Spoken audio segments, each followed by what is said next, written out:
Hello, everybody. Welcome back to Rob's Gaming Table. I am Rob, and I am joined by Mel today. Say hi, Mel. Hi, everyone. But she is 2 floors up in a different room, and she's gonna be playing digitally with me. We're playing Everdell today. Everdell, the hit game that we've played before on the channel, has probably 68 expansions by now. I only own the base game, but I still love it. Great family-ish weight game, but a little more deeper than that, I think. But it's deceivingly great to play with your family. But yeah, it's fun. Full disclosure, Direwolf Digital developed the app. They sent us codes for Mel and I to play. So take that what you will. But I do love Everdell. And yeah, if you want to see me play the physical board game, I've done that on the channel in the past. But yeah, it is a great little worker placement game. Very deep strategy, but it you don't think that at first, but it's the rules are pretty straightforward. But it's definitely a good competitive little game. It's got that like kind of Root vibe of it, where Root's like a war game with the animals and the cute aesthetic. This game's like kind of like a little cutthroat worker placement game, but beautiful art and animal creatures and all harmony and that kind of stuff um, you know, emanating off of it, but it's actually a competitive little worker placement game. But yeah. Hello, everybody joining live. Hello, hello, hello. Sajat, funny, funny, funny, funny. I don't know. Just her desk doesn't have like we'll do it one time where you guys can see Mel and she can stream from a different angle or view or perspective, I should say. But today I just want another player to play with, and Mel's available, so she's gonna play with me, and and she's played before, so it's all good, and yeah. So let's go over Everdell quickly here. What is Everdell? You're like, what is this game? I played it on the channel probably like, I don't even know, 2, 3, 4 years ago. I have no idea by this point now. Played it during our 24-hour stream. Oh, we did that too, yeah? Yep, because I think Chelsea played with us. I definitely played it solo on stream, and we definitely play multiplayer on stream. I'm pretty sure, but I didn't remember that part. But that was yeah. Our daughter loves it. It's a great game. So here it is on the Board Game Geek page. This is it's ranked 29 overall out of all games, number 3 in the family category, number 33 in the strategy category. So it's a pretty highly rated game, according to the folks that rank things and rate things and like things and click on things on the BoardGameGeek.com website. 1 to 4 players. Supposedly the community says it's best with 3. 40 to 80 minutes, age 13 plus. Weight is a 2.81 out of 5. And yeah, so what has happened here, the folks over at Direwolf Digital, who are really good at, they publish physical board games, but they also are like top tier software developers for actually making digital versions of board games. Like if you've ever seen Raiders of the North Sea was the first one that I played by them that blew me away.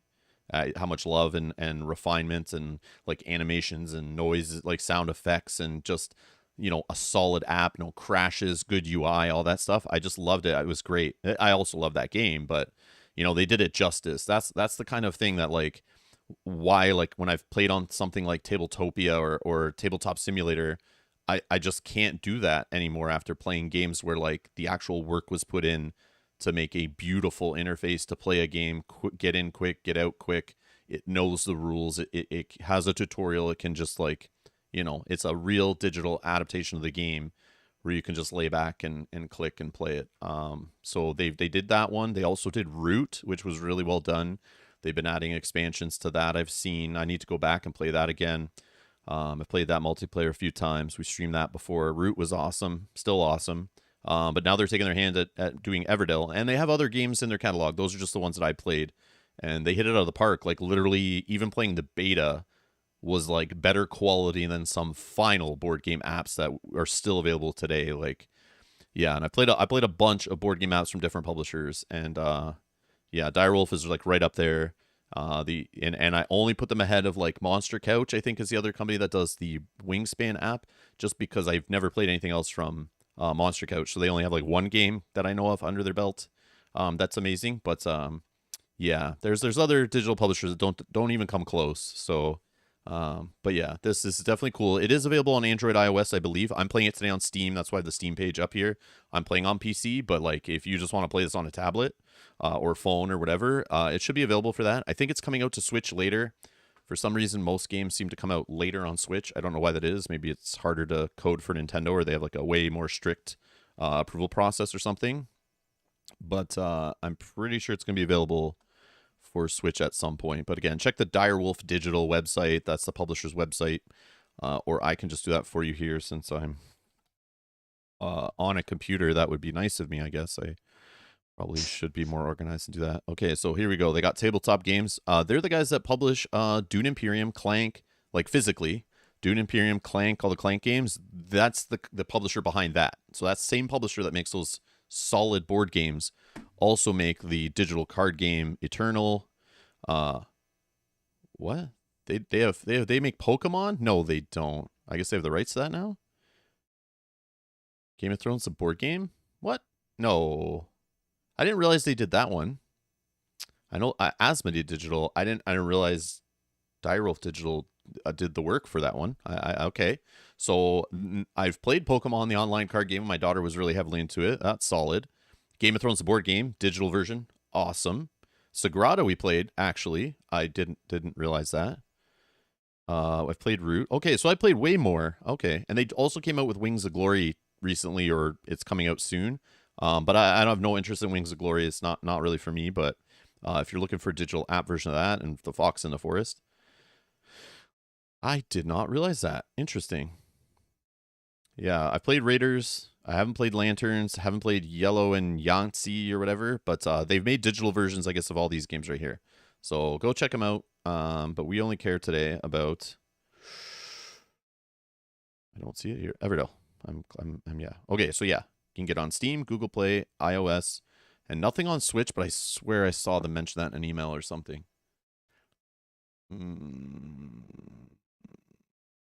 Yeah, it will be also coming to Nintendo Switch later this summer.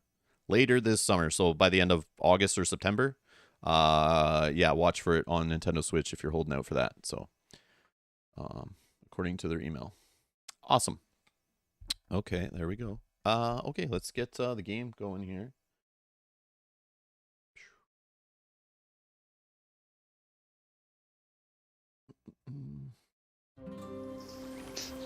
Alright. You can hear the beautiful sound effects, of course. As within all their games, nice ambiance, nice music, background music. Always good. Gets you right into it. Okay, so in the app they have a tutorial, which I've gone through before on my other gaming computer, but not on this one yet. So it was highlighting it there, letting me know, hey Rob, you need to play the tutorial. I'm not going to play it because it takes a little while. Not too bad though. It's pretty quick. Gives you almost all the rules of the game. Not all of them, I feel, but most of them. But we'll go to settings real quick, and I always like to poke around in here. So they have different languages. Okay, cool. Gameplay warnings. They got rules here hidden in the options under gameplay. I don't know why they did that, but we'll go through those in a sec. What? Low quality? No, I want high quality. Audio. Okay, yeah, I turned down this a little bit. It's really loud. Oh, I think the music might be too loud. Yeah, I turned it down before, but it's cranking again. Thank you, guys. Okay, sorry. Yeah, see, the music was way up here. I turned it that low, and it still was too loud. That's crazy. Okay, I'm going to turn it like here. How about that? How is that sound with it on, like, 7%? Is that too low? It's good now? Okay. Yeah, sorry, guys. I tweaked it before we started, and it all sounded good. I'm so sorry. Michael, you need to refresh your browser, get a better internet connection, or turn on the quality on YouTube settings up to 1480p, or 1440p, sorry, or 1080p. Okay. Yeah, the music was way louder when I first booted the game up, but I did turn it down. Okay, so, can you guys hear me now okay? Are we good? Jess also said my voice is pretty loud as well. I'm not sure if that's for everyone, or... Okay, yeah, I'll fix that. I can turn my output down just a little bit. Yeah, turn it back to whatever it was before you started playing with it when we were trying to figure out audio beforehand. Yeah, that's so weird. Yeah, I noticed, like, we tested before we went live, and, like, the bars look good. And now we're live, and the bars are all over the place. It's, like, super loud. Is that better? turned it back down to where it was.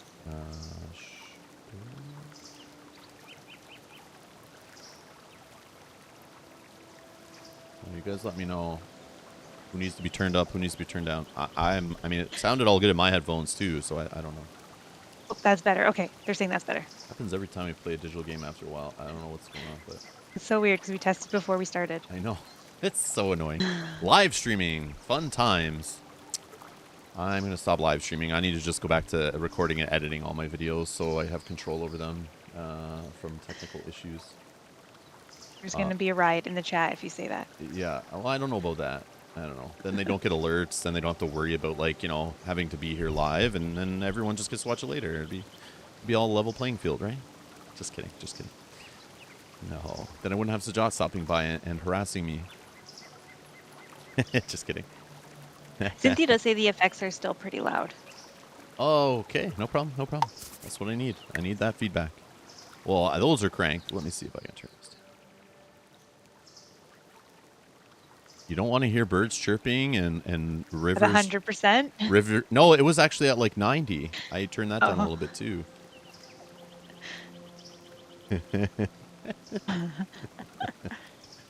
I know, Tara. I won't really do it. Okay, here's what I'll do. Everyone that has a die beside their name, they'll get to watch the streams in the future. But then I'll just edit them after and then post them. No, I'm just kidding. I won't do that. I won't do that. That's not good. I'm just joking. Michael wants to know what's the Rob's Gaming Table policy on animal puns. Bring them on. Go nuts. If Brian S. shows up, there'll be a pun battle happening for sure. But I'm sure it'll get pretty spicy even before that. Yeah. Go nuts. Go nuts, of course. Okay, so let's quickly go over the rules. Now you guys can hopefully hear me okay. And if the stuff's distracting in the background, I can mute it. But the rules are in here. Obviously, you can play through a full tutorial that walks you through animations, turns, lets you loose in the tutorial to try some things out and all that kind of stuff. I just don't want to do it. We're going to go through a playthrough of it. It'll make more sense as we play it. But I'm going to use this just as a high-level overview to whip through the rules quickly to explain what is involved in this game. We'll go into more detail as we're playing. I'll explain what I'm doing and stuff. And if you're here to watch how to win or play super strategic or watch a person who has a lot of experience playing this game. I've played this game a bunch, but I haven't played this game actually I played the digital tutorial and like half a game earlier this week, but like I haven't played a full game of Everdell or the board game in a long time. So I'm still getting back into it. So this is just to show off the app. We'll go through a playthrough, explain it. Hopefully it'll make you understand if this app is for you or even the board game is for you or not. That's all we're really trying to do here. It's not, let's see if we can score a record-setting point value or anything like that. So yeah. So I don't want to hear anyone yelling at me because I put my worker on the wrong spot. I don't want to hear it. Just kidding. All right. In Puns Everdell. are awesome in the chat, I just want to say. What, sorry? Puns are awesome in the Okay, chat. I'm going to try to rip through these rules because it's the most boring part, and I want to just get to playing the game. So I'm going to try to be quick. Sorry, go ahead. So I apologize, Mel. I'm just going to ramble on for a bit here. In Everdell, you'll be playing workers to various locations on the map. So it's basically worker placement on your turn. You get 3 possible actions. You can place a worker. You can play a card because it's also a tableau building game where you'll build a city. And you can also, when you run out of workers and you're done playing cards and you kind of have nothing to do, or if you just want to early, you can prepare for the next season. The game has 4 seasons. We start at the end of winter. The game ends at the start of the next winter. So this is like us building up our city, gathering resources, you know, trying to be the better city builder, whatever. So yeah, it's like worker placement and tableau building, I guess, or like resource management are really what's going on here. So there's a bunch of worker placement spots on the board. For those that don't know what worker placement means, it means you have a limited amount of workers. You place one on the board wherever you want. You gain a resource for placing it. You also can gain victory points that way, which I guess is kind of like a resource. Although you can't really spend it, so never mind. So yeah, that's all I'm going to go through there. I'm not going to go into the details, but the setup doesn't really matter. There's some random stuff set up on the board, like events and different spaces that'll give different resources to spice it up every game. Also, the cards that are in the common area that we can draw from and play from are different every game. This is one of those games with a giant deck, except for there's a lot of like duplicates of characters and city locations and stuff. So, and they all have a different you can see here in the card index, so they all have a different like rarity to them, so you can kind of plan sort of. But there's a fun aspect of the game where where you might need an architect, for example, here in the top left to go with a certain city location or to go with what you're trying to score, and you like his ability, but you may not have him in your hand. You may not see him on the board. He may be in the deck, but he also may be in the face-down discard pile. Everything is discarded by all the players face down, and you don't know what's in their hand, only what's in their city. So you have no idea if somebody is purposely trolling you and holding something you might need, or if it's going to show up in a game or not. So there's so many cards in this game that some games you just don't see certain cards. And you just have to like adapt on the fly. So it's that kind of goes with the whole like idea of Arc Nova, Terraforming Mars, Wingspan, that the deck is just so big. Every time you play, you won't see the whole deck. And you won't see every card. But it's a lot of duplicates. It's not that kind of game where it has every card is unique. But it does have like, without expansions, it has a giant deck. So you can see all the rarities there. So worker placement spots, you have the ones with the full circle around them, means only one worker can go there. The ones with the half circle around them means, and as many people can go there. It's unlimited. Go nuts. Okay, so you can plop a worker down there. Great. Locations. There are basic locations you'll see across the map, which I'll show you in a sec, that look like this, that just give you like basic resources. They're good, they're fine, but nothing amazing. Then there's forest locations. Those are the randomly drawn ones out of a deck of cards that you'll only see certain ones, and they stay the same, I'm pretty sure, for the whole game. So every time you play, those will change up and could drive strategies and make things more difficult or easier for you. Then you also have destination cards. So these could be cards in your own city, could have spots to put workers on, or in another player's city. You can even use their worker placement spot to get something done. You just have to usually pay them a resource or a victory point or whatever.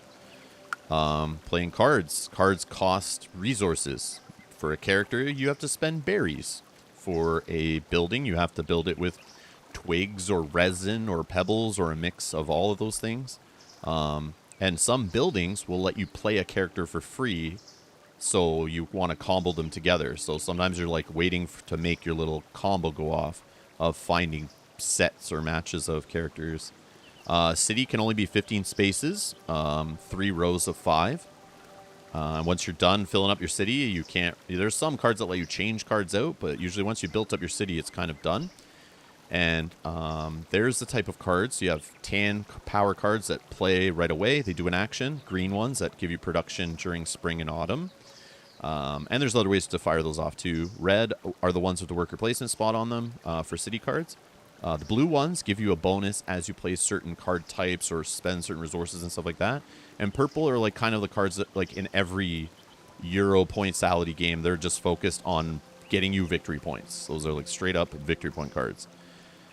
And you can only ever have 8 cards in hand. And this game's kind of weird. I like it because I don't know of many other games that are like this in my collection or that I've ever played. But it has this neat little rule of a strict hand limit of 8. So if you're holding 8 cards in hand, you can't draw. Or if you play a card that lets you draw 3 cards, for example, you get none of them. Or if you're at 7, you only get to draw 1. You don't get this whole pick your hand, look at your hand, draw way above, and at some point discard down. No, you just like don't do those things unless they're really worth it, because you won't get cards if your hand is full. So there's ways you can dump cards for resources in the game, but you have to do that as an action. But sometimes you're just desperate. You need to get something done before someone else, because it's that whole like cutthroat worker placement thing, right? And you're trying to beat everyone to the most victory points, but you just sometimes need to just do an action, even if your hand's full and you just don't get the benefit for it, whatever, just to try to keep going in advance or grab a card or whatever. Season. So once you're done playing your workers for a single season, it has 4 seasons, like I said. Once you're done playing your workers, you can take an action to end the season for yourself. And every player at the table, this is so weird. Also, another cool thing that makes this game stand out is not every player could be playing in the same season. Some players might already be done playing and off, making dinner, and they're out at the restaurant, and you're still finishing your last season, like literally, and I've heard of that happening when some players are really fast. They can be done and their engine worked, or it fell flat and they just finished. They have their points and they're done. They wait for everyone else to finish. Because every player's playing their own, in their own universe kind of. I don't know why, but it's just that way. It's just whenever you decide to prepare for the next season. And then in each season, different things happen at the end of the season, and also certain spaces on the board might only open up during certain seasons So yeah, it's a little weird, but it's very unique. It makes it different than other games that I've played, which I like. And what else? Oh, it said right there what thematically it means. Thematically, the game begins in late winter and ends in next winter. Autumn is the last. Okay, never mind. Important, yeah. Not all players need to be in the same season at once. For example, a player who has prepared for summer does not need to wait for the other players to prepare for that season to continue taking turns. And then the end of the game, when you reach the end of autumn or whatever, you can't perform any more actions or you don't wish to. You finish the game, you must pass. After players pass, they cannot be given any cards or resources. And they just kind of wait till the game's done. That's it. And if there's a tie, the player who achieves the most events wins, which I'll show you that in a second here. So let's get the game started. So like I said, you can play a tutorial to teach you the game, or you can go in the settings and read those rules. I guess there's an online scoring list, so you can get on here and show everyone how awesome you are. There is a friends list. If you play any of the direwolf digital apps, you log in with a direwolf digital account, so you can play with friends in all the games, and invite them to games and stuff. And you can play local play, which there are some challenges. You can actually play some like solo challenge little scenarios, which are always neat. They added those to the Game of Thrones board game too, which are like different than the physical game. Those don't exist. But they made these cool challenge scenarios for Game of Thrones, the board game digital, which are awesome. And it looks like they did the same thing here. So if you're just playing by yourself or whatever, you could play solo against like just computer players. You could play pass and play locally. You can play the Rugwarts Trials, which are, I think, were from an expansion thing or something, or the solo AI thing included in the board game, I think, if I remember correctly. I could be wrong on that.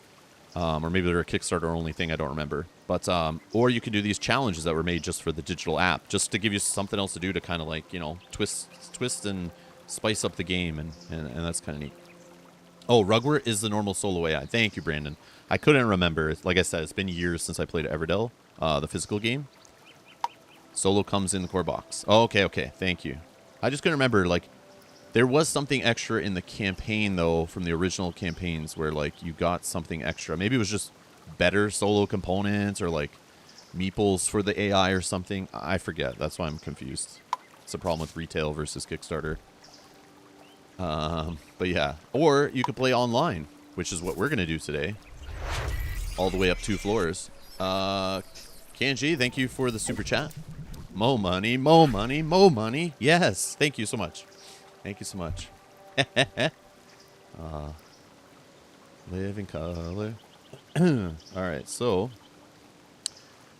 show password games. Okay, so it looks like people are playing online today. The game came out today. I forgot to mention that. I believe it came out today because we were told we had an embargo not to be able to play it till today, but we did have a beta version. We were able to play it early, just not stream it. So they're doing the whole embargo, trying to get everyone to play it at the same time it's out, so everyone can get it does the biggest signal push, right? So everyone kind of knows about it, gets everyone online the first day playing, finding other players, all that kind of stuff.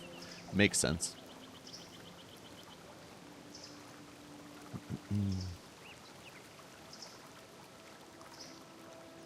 Oh, Mike says there's components and some more of the special buildings, I believe, also came in the deluxe version. Ah, yes, there was a deluxe version, yeah. Yeah. I knew there was something. I knew there was something different. Let's see.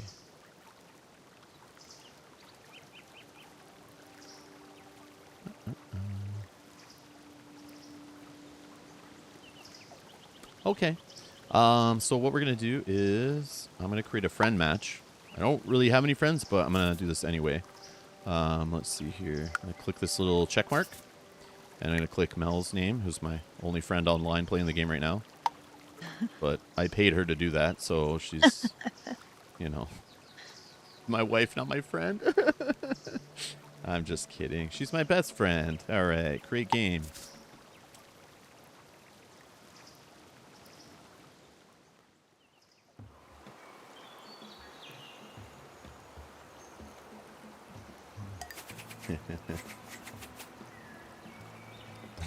I've been invited to play against Rob's gaming table. All right, lucky you. Oh, I got the porcupine this time. Yes. Sweet. I mean, I like the squirrel and all, but he doesn't look as cool in the app. You got the squirrel, sucker.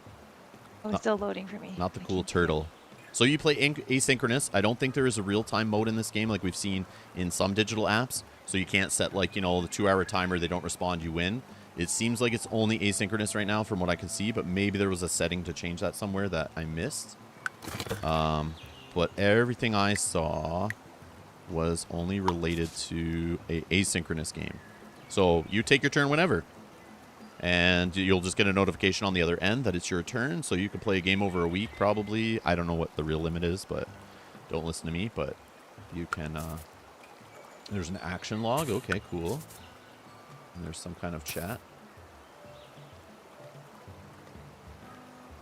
Okay. Chat didn't close the action log. Okay, I see, cool. So in the bottom right of the screen there, you see that I have 2 workers. It's got the little shape of the worker there. You can jump the camera to the tree. So if anyone's played the physical board game, one of the coolest things, it's probably, I'm assuming the designer, one of the designers of the Fantasy Flight game Descent Legends of the Dark that has that 3D cardboard terrain.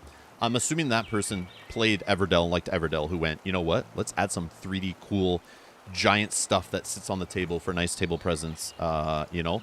So Everdell has this giant tree in the actual physical board game that literally sits in the middle of the table and you put cards on and stuff. It looks really cool. It's a nice table presence.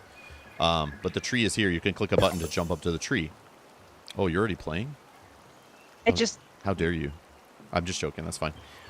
Just wanted to make it so it was your turn when you were So ready. I just wanted to show physically, like we went through the rules, but on the top here on the tree are what are called events. They're special events. These are the 4 that are on the tree. They're random every game. And if you can combine in your city, for example, the Historian and the Ruins, when you do that and you put a worker on this event space, you can reveal, for this one, 5 cards. You may draw any or place any beneath this event. And then at the end of the game, for each card underneath, you get a victory point. So these are all cool, clever, different things. So let's look at the Doctor and the Postal Pigeon. And every time you play, they're different. You look at them, and you kind of like, maybe you can achieve 1 or 2 or whatever during the game. Maybe not. And you still can win. It's fine. These are just like cool little ways to build up, if you're lucky, to get more victory points. There are regular events, and all that is kind of like, it reminds me of like Terraforming Mars trying to get those awards or milestones or whatever. Because once they're gone, they're gone. So if you try to grab a special event, you get it, no one else gets it. But you kind of have to prepare for it, right? So the Inn and the Bard is Performer and the Residence. When achieved, you may place up to 3 berries here. And you get 2 victory points for each berry under it. So you obviously want to have spare berries before you go to that location, but you also have to have the Inn and the Bard in your city. So this is where that whole giant deck of cards and you digging and looking for cards and never knowing if maybe the Inn or the Bard has completely gone by and is already in the discard pile, or another player has it in their hand, and or it's in the bottom of the deck and you'll never see it. You don't know, right? So you just kind of like keep an eye on these things on the tree, but none of them may never be achieved, or maybe some of them will, who knows. But there's something to look forward to try to get victory points. But these regular events, you can grab them, but once they're grabbed, they're gone. Same idea. But these are if you have the most of a certain card type in your city already. So if you have 3 of these red, or the, I don't know what those are called again, but the 3 red, 3 blue, 4 green, or 3 traveler, or the brown ones, you can take those for a victory point shot in the arm. But again, you can hold out on them because they take a worker, right? So if you take those too quickly in the game, you have a worker tied up for a bit. Or you wait till later in the game when you kind of don't need that worker anymore, but the spot might be gone. So there's like this cool, like, tense aspect to the game where, like, you don't know, should I take that now or not? And sometimes you might just miss out. But the cool part is you can always look around the table and kind of see everyone else's city being built and know what kind of cards they have. So I could click on this home here, and I can see the center, but I could also click on Mel's picture thing up here, and I go to her city, which she has nothing in play yet. And then I can click on the home and go back to mine and see my city at the bottom here. So around the outside, you see these, there's the journey space. That's not open until the fall, as you see by this little symbol here. It tells you the rules as you hover over things. And that's just a way to kind of toss cards and get victory points at the end of the game if you have a whole bunch of cards in hands that aren't doing anything for you. There's also the Haven that's open, and this Haven can get you resources for cards. You can just dump cards and get, like, berries, resin, twigs, pebbles, whatever, or stone, or whatever it's called. And then these 3 spaces with the very bright white little animal paws, those are those special ones. Like, they're very powerful, but they're random every game, and people, like, really, you try to gung-ho for those, depending on what cards are in your hand, obviously. And then the ones all along the river here, those are just the basic. You know, you can just go worker for a pebble or worker for a resident, a card. But you'll see the cards in the middle of the table here. This is the public area that you can play cards right out of here with one of your actions. Or you can, when you get to draw cards and stuff, you can pick cards from here, I believe, or the deck, off the top of the deck if you want. But it's really cool. Like, you literally can play with an empty hand if you want and just literally play out of the middle of the table. But then now everyone can see what all your information, and they might steal cards that you want and stuff, because they would know that you don't have anything hiding in hand. But part of the fun of this game is, like, you know, maybe hiding a character that pairs with the building. As soon as you see the building in the common area, or you draw into it, play it, and then you get to play the character for free after, off of the building effect. So yeah. And eventually, after each season, we keep getting extra workers. So the first season is really quick. You only get 2 workers. Can't do a lot. But the game ramps up. So by the final season, you should be comboing off lots of workers, getting lots of resources, playing lots of stuff, and filling up your city to 15 cards. Hopefully.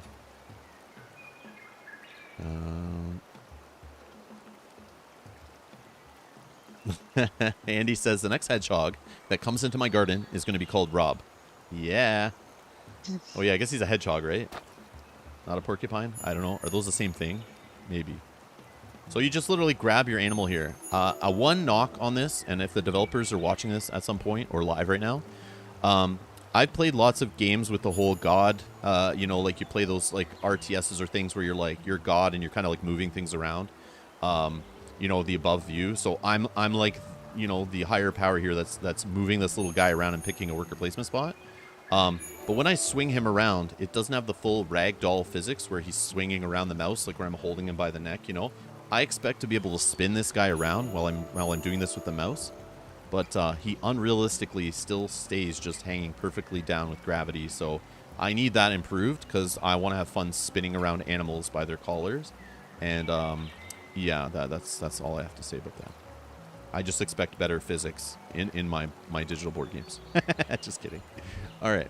Anyways, but I did think it was weird, but that's me. I'm a loser with that. Okay. So you've already gone. You took the 3 little twigs. I did. I just wanted to make it easy when it was your turn that you could just go right into your turn. Oh, thanks. No problem. Okay, so I'm going to look at my... I also wanted the 3 twigs. Oh, okay. Yes, animal abuse. That's what I was joking. But, I mean, I don't really abuse animals, of course, but digital animals, I want to see them swing around in a circle when I spin them, you know, just for fun. Digitally only. All right, so general store.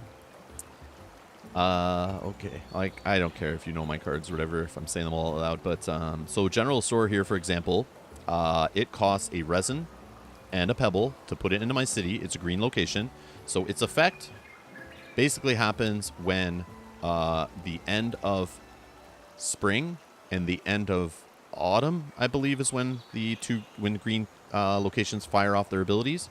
So the earlier you get a green location down, the more often you'll get the payoff from the ability. In this case, gain a berry. If you have a farm in your city, gain an additional berry. So see how the little set collection in your city and the combos start going off? Also in the top right, it shows me that this pairs with the shopkeeper, which means if I have this card in my city and I can play a shopkeeper for free, and a shopkeeper may cost, I don't know, 2 berries, 3 berries, I'm not sure. I'm looking around, I don't see a shopkeeper. Oh, maybe I do, right here in the common area. So he costs 2 berries, he's blue. So I could play him for free if I have this general store. And now Mel knows this, so she'll probably try to steal the shopkeeper out of the common area. And if she does that, then I don't care about playing a general store unless I think I secretly have the other shopkeeper in hand, or there's a good chance I might see it. So that's the kind of stuff that goes through your mind there. Everything is varying cost, but all the critters, you play those for berries. That's the resource mainly for playing critters, I think, always for playing critters. So everything in the common area right now is all a critter, no buildings. That's weird.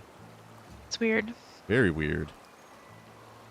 But yeah, so I have this building here, for example. This is one more focus on victory points. Costs a lot more to play it.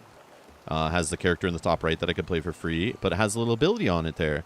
So at the end of the game, I look at all the purple locations in my city, and I get to score victory points for those, depending on what they are, including even the characters. If you look, this guy, the architect in the common area, you get 1 victory point at the end of the game for each of your unused resin and pebbles to a max of 6.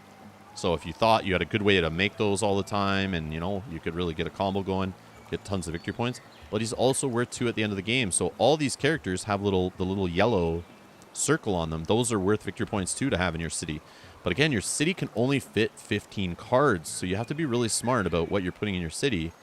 You can't just put anything, because like if combos don't start happening and you're not being efficient, your opponents might just, you know, score more and win. So in this case, based on what's in my hand, again, I haven't played it so long, I don't remember all the cards. We're just going to go through the motions, show you how the game works. I don't care to play for the best score right here. I just want to show. I also want to hope the game doesn't crash and see any bugs. That's what we'll also see here too, right? If we can get through a full game through the online play. I like that. I like that. So I kind of just looking at what's in my hand and deciding like what resources do I need. And you can see the resources here in the bottom right. And you can see that it's winter. Oh, here's the seasons. If I just hover over the symbol here. So current season's winter. You get an extra worker in spring. And you gain all your green production cards fire off. In the summer, you gain another worker. And you draw up to 2 cards from the meadow. That's the common area in the middle. And then autumn, you get actually 2 workers for the final season. And then you get to activate all the green cards again. So, based on what I'm talking about here, let me check this one here. I remember this card's cool if I remember correctly. So let me... Yeah, I think based on what I see here, I probably should do this. And then you'll see my resources in the bottom right update. And then my little hedgehog does a little twirl and a new one shows up and he waves at me and stuff. So instantly this game is a must buy. When the animal makes eye contact with you and waves at you and stuff, that's huge. Like this is where the direwolf digital, the extra touch of care is put into the game for sure. Like look at these little butterflies over here. We can zoom in more. Yeah, that's right. See, look at the little leaves falling and stuff. Little flies over here, dragonflies. Good stuff, good stuff. Just get lost in the ambiance. Oh, I see 2 squirrels now on the board, so it looks like, according to my action log, Mel placed the worker at a basic location and gained 2 resin. Did you? Did you? I did. So that means she's used up both her workers for this turn. So before she'll have to advance the season next action or play a card or something. So I know she's not going to take a worker spot.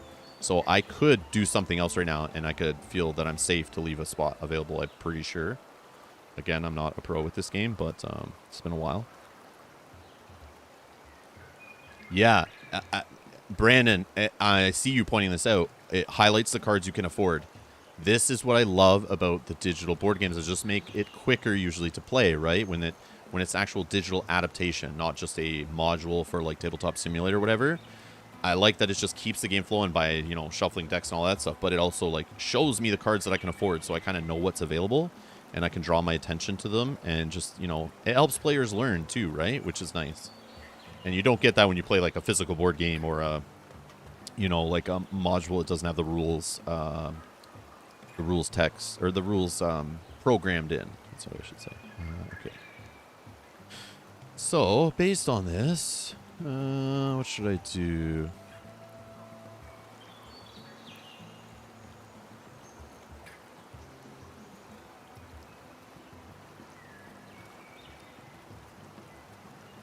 I think I just play this guy. What's this guy doing? Maybe I do this one? No, I have an idea. I think. Tell me what your idea is. I might be wrong. This might be bad. Yeah, I'm gonna go like this.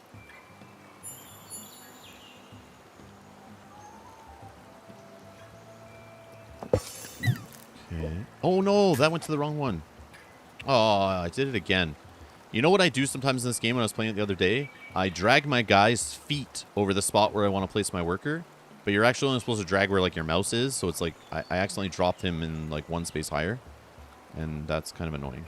But there's no way to It's because the places are so close together. Yeah, they're like a little close together. But that's my fault. I'm just used to like in 3D games like this to just like put your little guy's feet over where you want them to drop. And you just drop them there. But it's not the case. You want to put like their face where they're going, which is I don't know. Is that just me? But it's kind of weird. I've done that accidentally now. Like that's like the 6th time I've done that playing this game, and I will continue to do it. But that's just me. I don't know. I've just been. Is there a back or an undo? No, I don't think you there's an can undo, which hurts. Not that I see. No, there's a feedback button that I probably should use.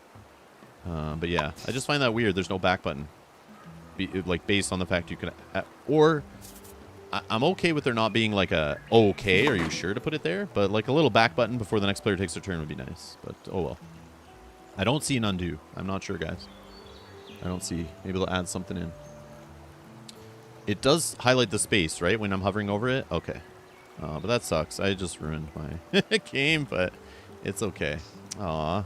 I was going to combo off and go crazy. I had a whole, like, line of play. So now, that that's sucks. too bad. Yeah, very, very bad. Oh, well. Let's just keep it going quick, then. Let's just get this over with, then. Okay. So it showed there on my little tree stump in the bottom right that I could end the season, but I have stuff to still do. So even though I'm out of workers, I don't need to progress to the next season. Yeah. So Mel's taking her. Oh, she just did the prepared for the next season. So all our little squirrels jumped into the ground and went back to her player area. And we can go to Mel's area by clicking here. And we can see that she played the inn, and then you can see the face of the innkeeper there. So if she could play an innkeeper for free, if she had one. Hopefully she doesn't. I don't know where they would be, but I haven't seen any. Do you have one? No? No? What would make you think that? Is there more than one? You'd have to check the options. I don't know if you can check that while we're in the middle of playing. Gameplay? It's okay. Yeah, go to gameplay, go to rules, and scroll down to card index. Yeah, you can look at it while we're playing. Yep. And you can know if there's 2 or 3 or 1 or whatever. Yeah, tells you in there. Oh, okay. Oh, yeah. There you go. That's convenient, sort of. Too bad that wasn't on the right as like a clickable button just to see that. Because that might be something to know, right? If you've already seen one go by and you're like, is there more than 2 or 3, you know? That would be helpful. That would be some good improvements. So I am going to...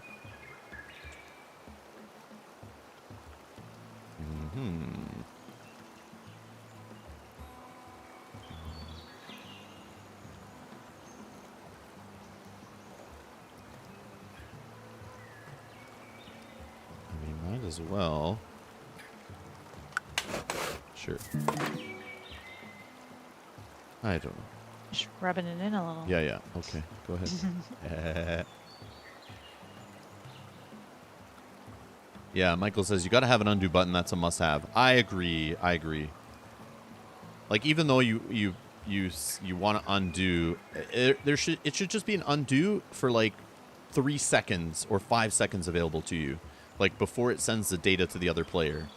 So that way, like if you did make a quick mistake, you can just like like unsending an email right before it actually like leaves, just like undoing it basically, because it is asynchronous, right? So it's like it's okay if there's like a 3 or 5 second delay to sending the info to the other player. But yeah, I definitely want to give that as feedback for sure.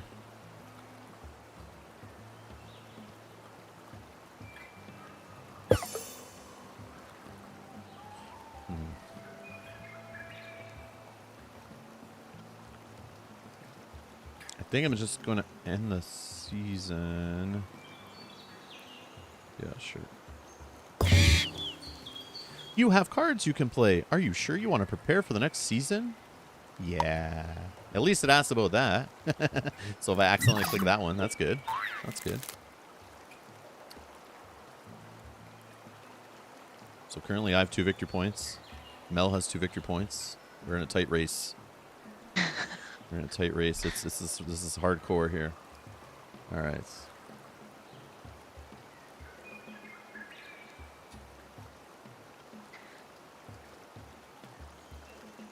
Successful geek, what are you saying? So how must get this if you enjoy Everdell, question mark? I need you to rephrase because either I'm misreading that or that there's some typos in there, I think. What are you asking? I would like to answer you, but I just need to know.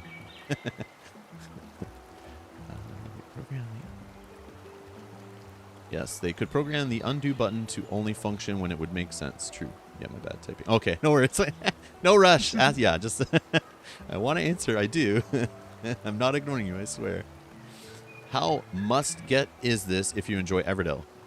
That depends. And I know I hear this a lot with board games, right? When they come out in digital and they only have the base game, and the physical board game has like, 3, 4, 5 expansions, and the game's like, 5 years plus old, and you're not really playing it anymore, or you're only playing it, but you have all the expansions, and that's your favorite way to play it, and playing the base game just seems simple and boring. But there's always that trade-off of, like, do you have a need for sitting on the toilet and playing Everdell? Do you have friends that live in another country across the world that you can't just pull out your physical board game and play? So if you like Everdell in general, and you have a need to play it digitally, or you have a good device to play it on, I don't think the requirements are that high, since it can run on Android and iOS, and it's coming out on Switch, and it's available on Steam. Is if you like Everdell already, you like it, would you have a need to play with people digitally online, or do you want to play some of the solo challenges that are built in? Do you want to play the game without having to set up the board game on a table, and you don't mind sitting on a computer or sitting on your tablet or phone? That's what goes through my head when I decide whether it's a must-get or not. Is just, do I care about that board game anymore, or do I care about this digital app? I love Everdell. I only own the base game. I have no desire to get expansions. And I don't know if I have any friends that would play online, but I know you guys would play with me for sure. So I definitely want to play this in the future with some people online. I think it'd be fun. So, yeah. So for me, it's like a no-brainer. But maybe if I owned, like, all the expansions for Everdell and I played that, like, hardcore, maybe I don't care to just play the base game anymore, and I would wait for expansions to come out for this till it caught up with the physical version. So those are the kind of things I think about, but, it's totally up to you, obviously. So anyways, place a worker or play a card. Let's see. Can I place my worker correctly this time? Let's see. So here I'm going to drag him. And I am going to...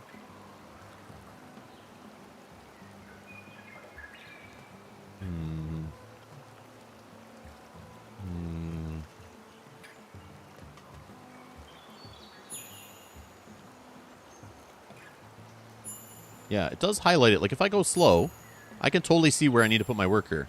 But then if I'm like slightly off, like I just pass it a little bit, the next one's highlighting like see, there's no like even dead space between the two drops. Yeah, that's weird. I knew there was something there. So yeah, just drag your mouse.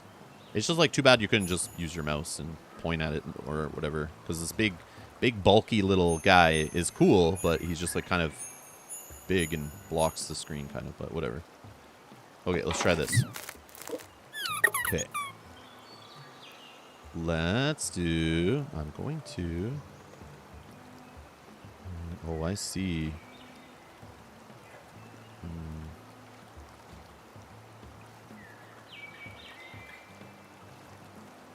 What do I do here?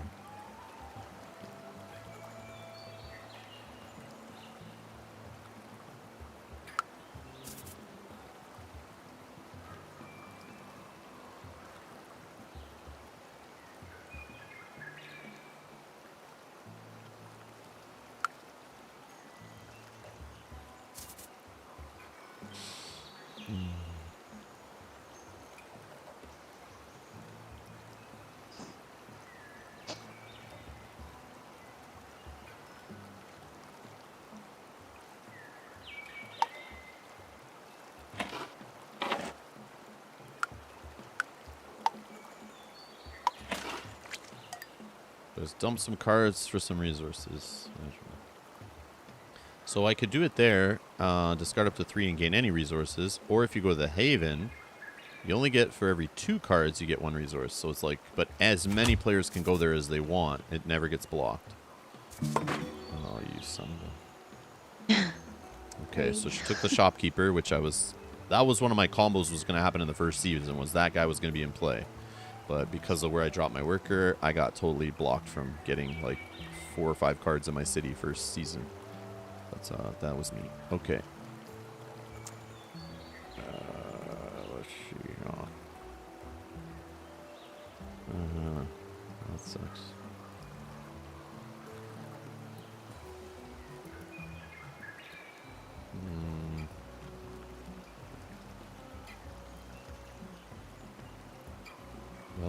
guess we need some other stuff.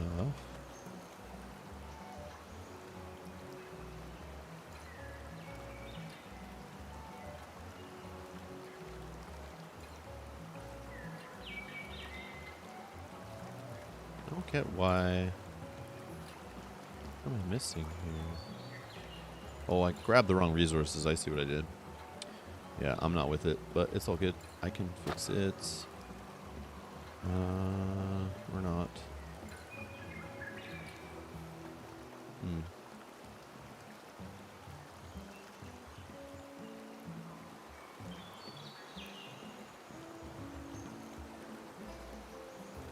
What do I do? What do I do? I don't know what to do. Back up my hand here.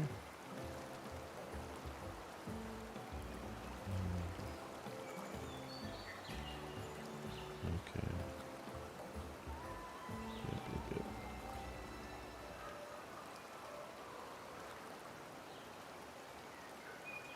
I think I just go here.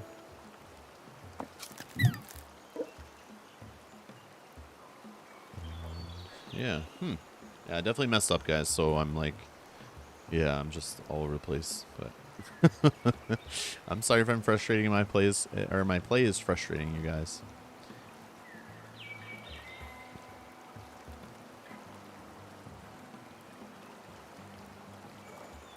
Oh, oops.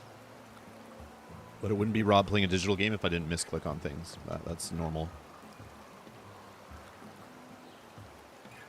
Yeah, I think you have to hold, Mel, when you drag a worker, you have to hold the mouse down, right? Like while you're dragging Yep. the whole time? Yeah. Yep.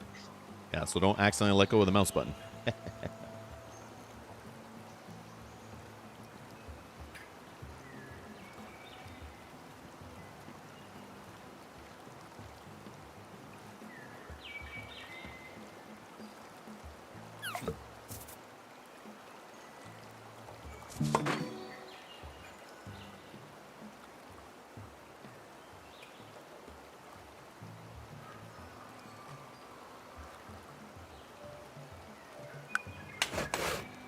Feels so dumb. I don't know how to do it. Okay, what's this? How much was that guy?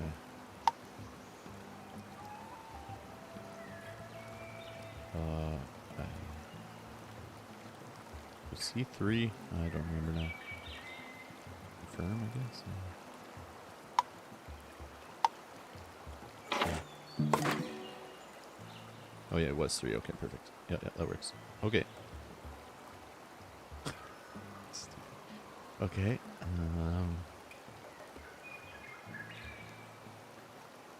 Okay.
What's happening here? How can I afford... Like I need a resin and a pebble. But I don't have yeah, a pebble, but I don't have. What's... Oh, I see. It's letting me replace resources. I see. I thought I replaced them after. Okay, I get it. Yeah, I don't even understand the game.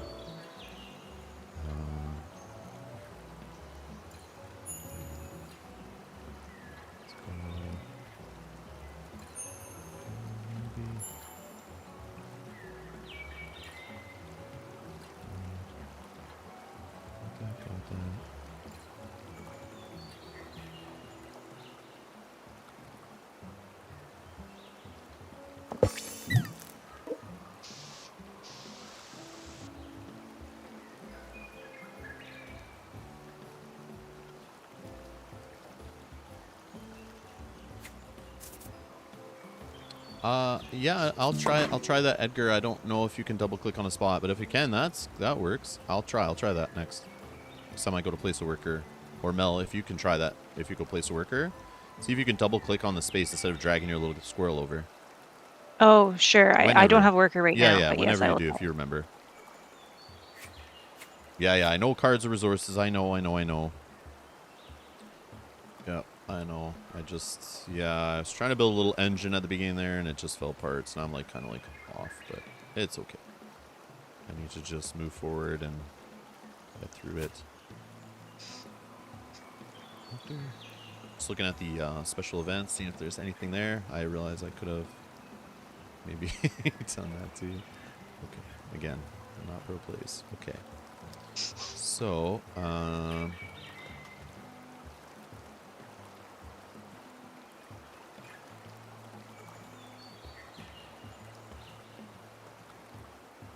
this one's good, right?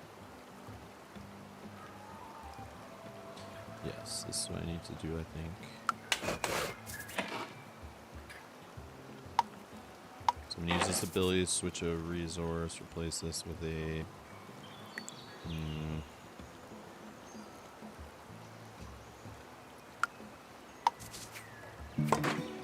There we go. Okay, got some help now.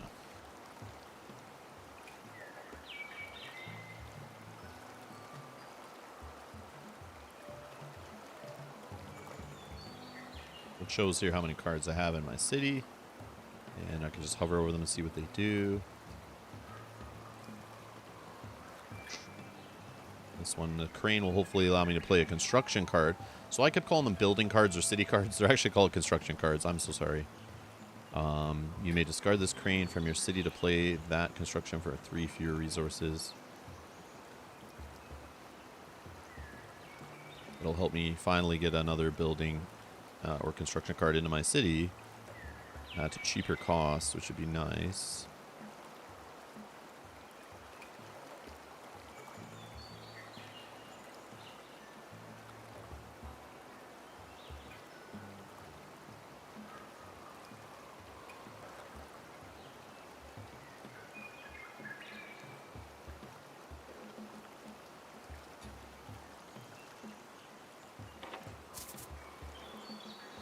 Yeah, I already showed that before. Yeah, Osnan, you're correct. Yeah, if you click the tree, it'll just jump up.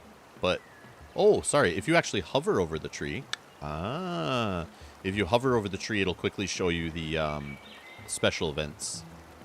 So you don't have to scroll like I was doing like this, or you don't have to even click the button. You just hover over it. Ah.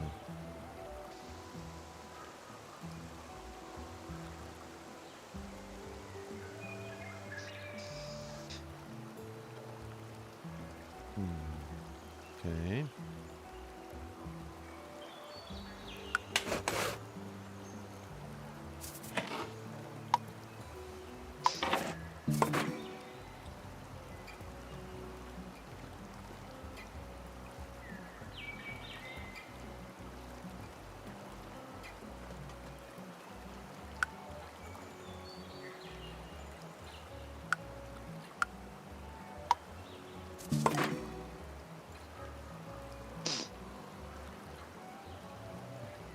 Oh, what the hell? Okay.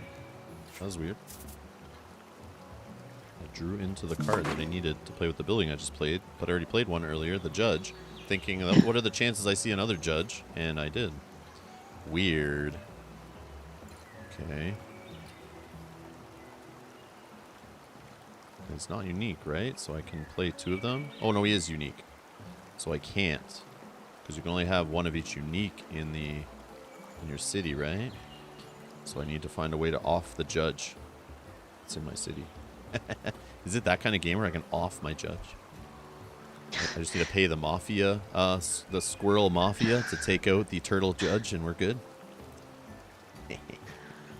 So here's one of those spots that actually has a worker. The monastery you see in the common area has the whole, has a worker spot on it that you can put a worker on in your city to give 2 resources to an opponent to gain 4 victory points. But you unlock the second space on it if you actually have the monk in your city. So there's like all these little combos that are neat in the game that you don't see like every time you play, and literally the monk's like sitting right beside him. It's like, I don't know if that's a smart little play, but that's just showing you like the perfect combos like are right there, which is neat.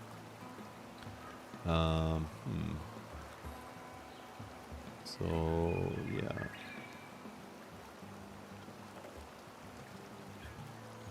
I mean, maybe I just do that? Yeah, look, yeah, sure. Let's play that.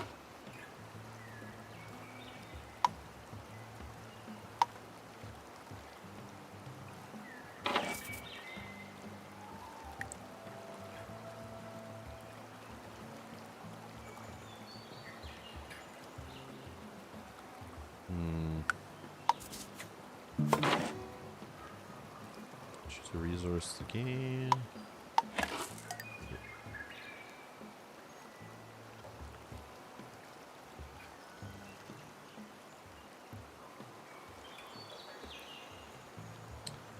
The crane that I used, it got me a discount on the courthouse, but only by 3 resources. So I still had to pay 1.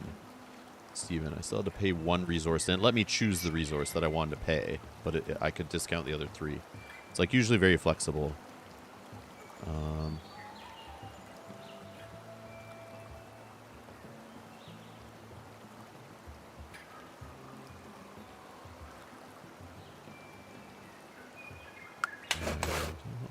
what's this one? Hold on.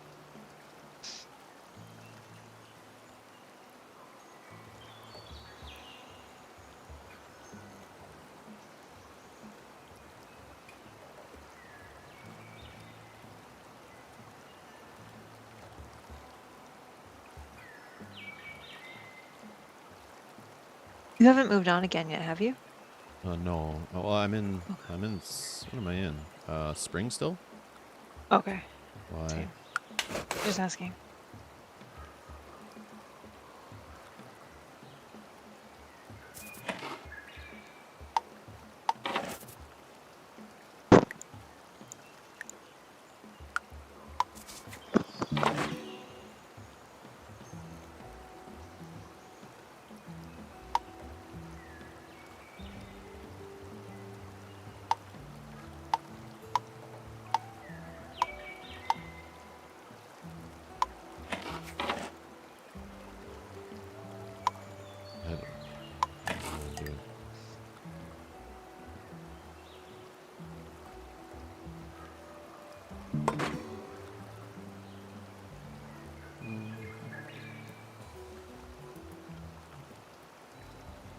Oh, it turned into a heart.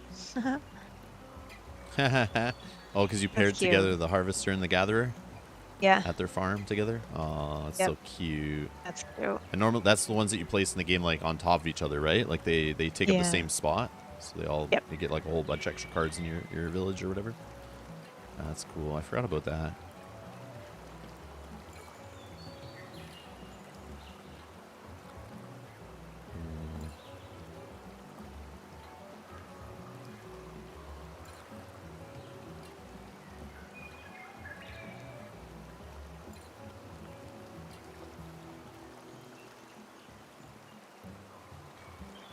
Base this one.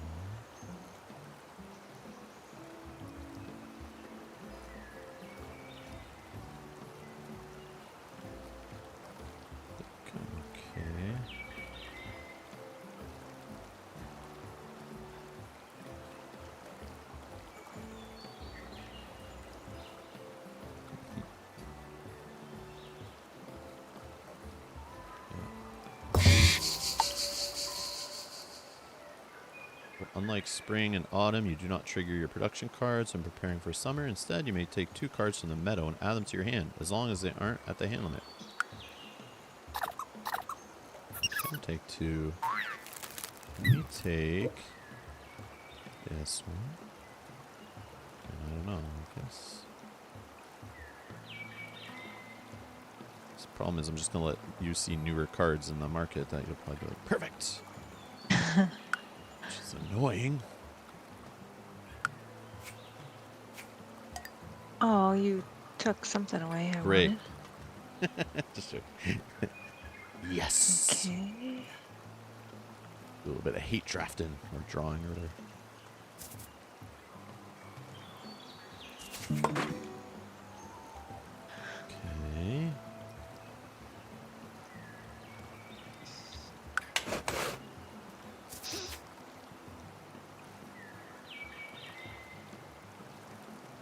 Wait, there's the chapel in the common area, so now you can take your little couple together and get them married, right? I'm just kidding. You're making a thematic town, right? I was trying. Yeah.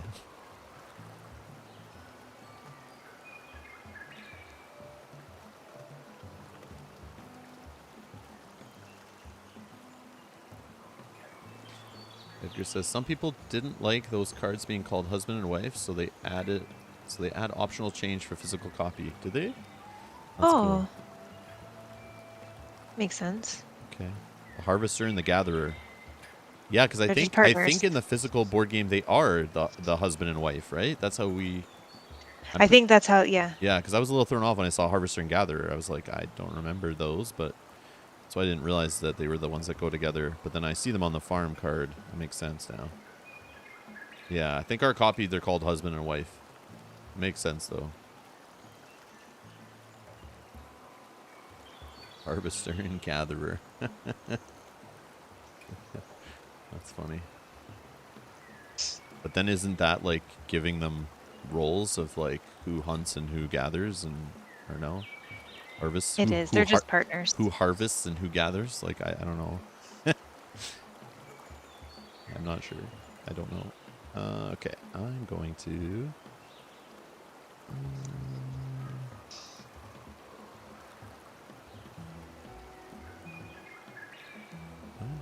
play.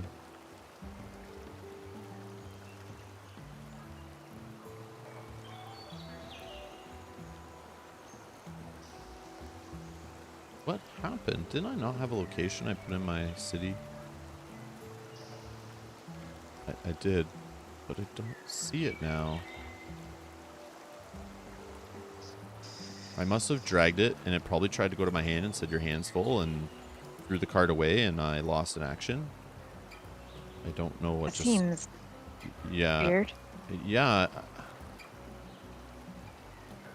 Yeah, because there was like the oh, come on, man. It was the card, the ruins. It was the ruins. I tried to put the ruins in my city. I have a ruins in my city. Oh, I have to take- replace. Oh, I have to replace. So, oh, you do? Yeah. Maybe it didn't work. I don't know. Oh, I see. It says at the top, choose a construction replace. Thank you. Thank you, guys. I see what's happening. So I will choose, I don't know.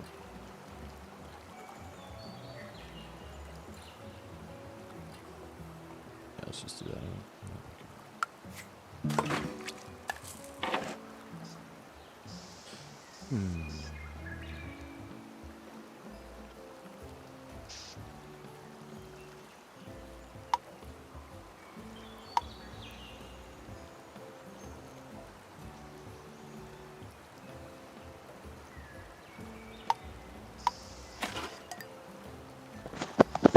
So weird.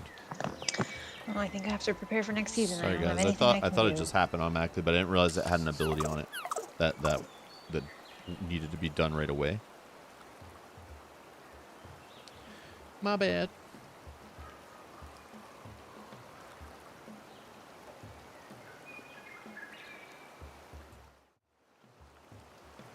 You guys can see my cards better that way. I don't know.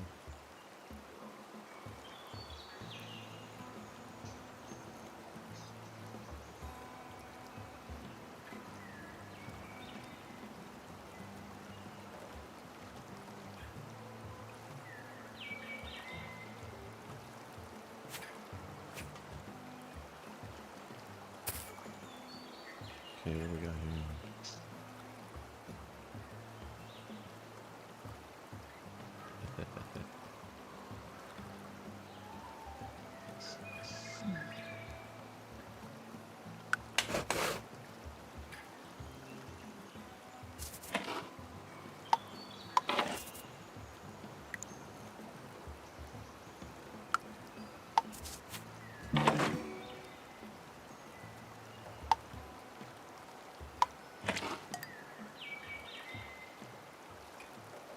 Okay, I'm gonna try. Did you try to do the Tappa worker? Oh no, I forgot.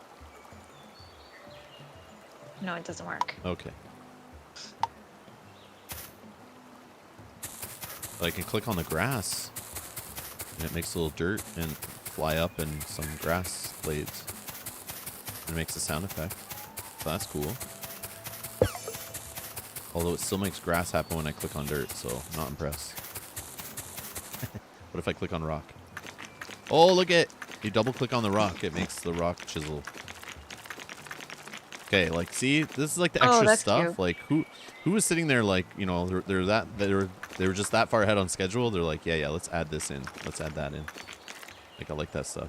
They obviously played like Warcraft 2, you know, back in the day, and they were like, they loved clicking on their little peons, and hearing the funny things. So we know who's working over there. We got some Warcraft fans. Righto.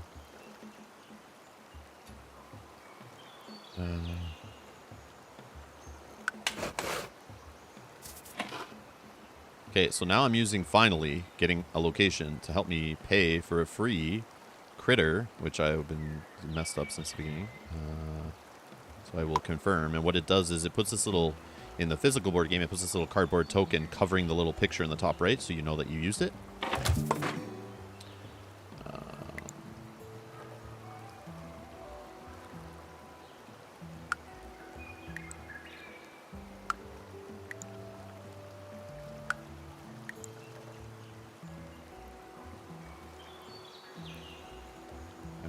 I don't need to do that, so we'll just do it.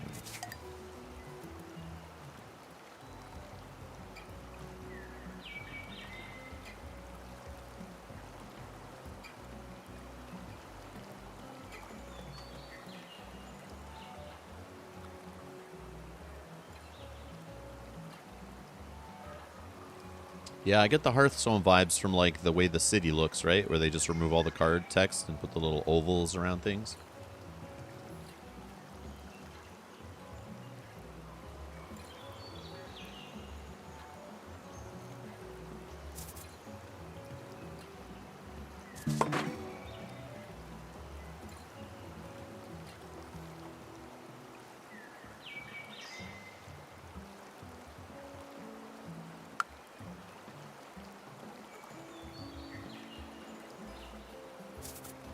Double click. Wait a second. I'm not sure.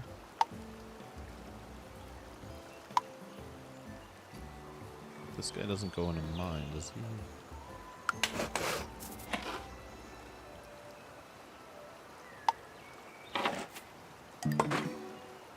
It worked. Excellent. What'd you do? Nothing. I didn't do anything. There was a guy that wandered into my town, and he said, you know, like, I'm looking for the best place to live. And I said, you know what? If you just head down the way along the river, you'll come across to Mel's village, and you can find a spot living in there. And very annoying what you just did. yeah, he seemed like a fool. He believed me, so he went to your city. It was just misleading, right? Because I was trying to draw the card from the middle, and the only place it would let me put it is my city, but obviously the effect on the card triggers, sends it over there. I was just worried. I just didn't know if I was doing the wrong thing, like, but that's the only option I had, was to drag him into my city, but then he goes to yours, which is cool. I just wasn't sure. I haven't seen that guy in the digital yet, so didn't want to know.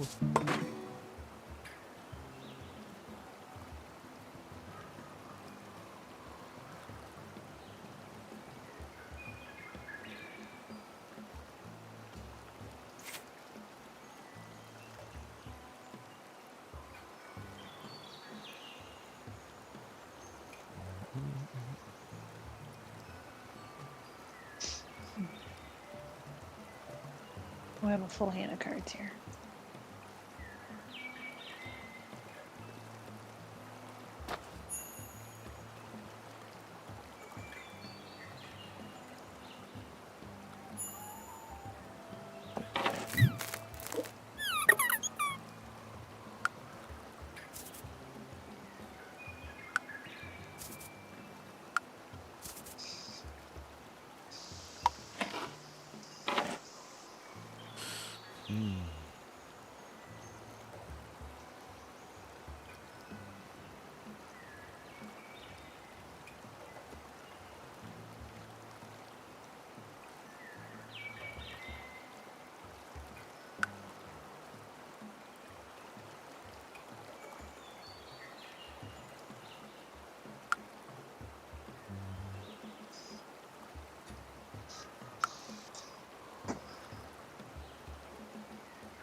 was fast.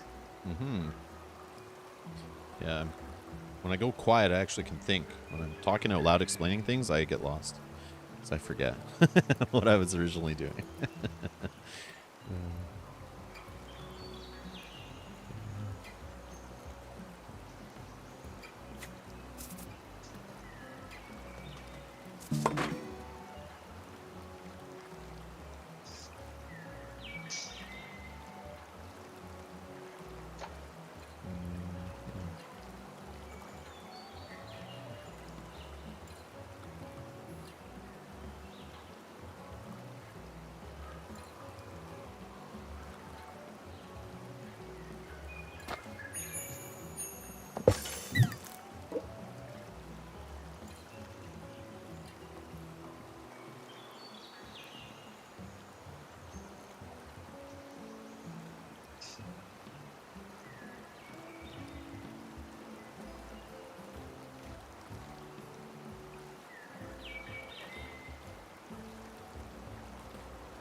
Mike James with the public service announcement in the chat says Arc Nova is only $48 at Boardlandia.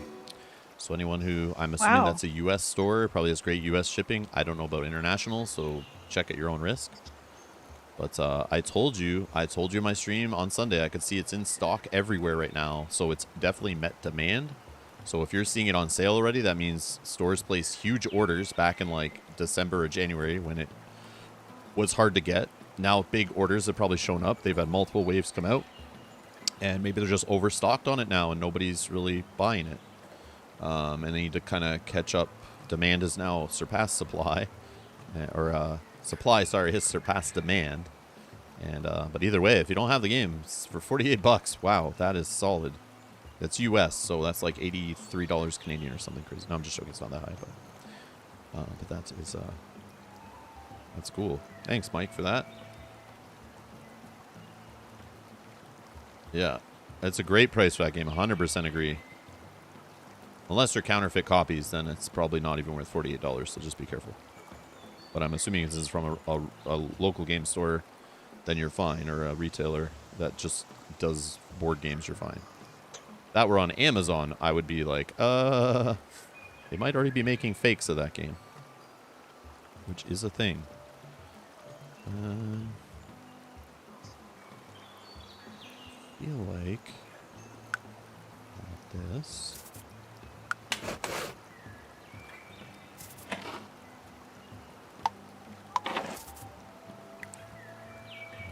Place this.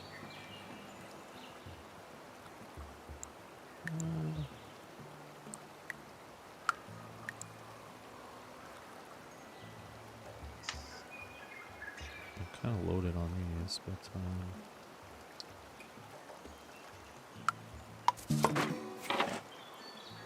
oh, cool. Yeah.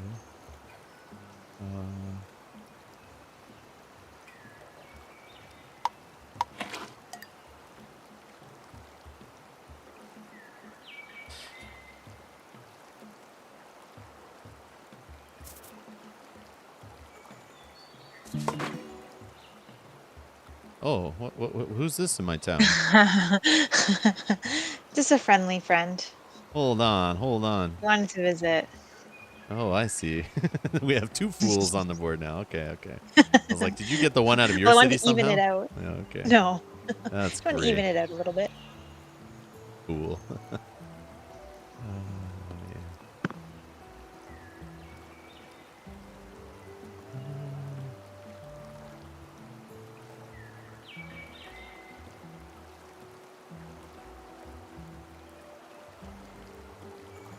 Keep forgetting.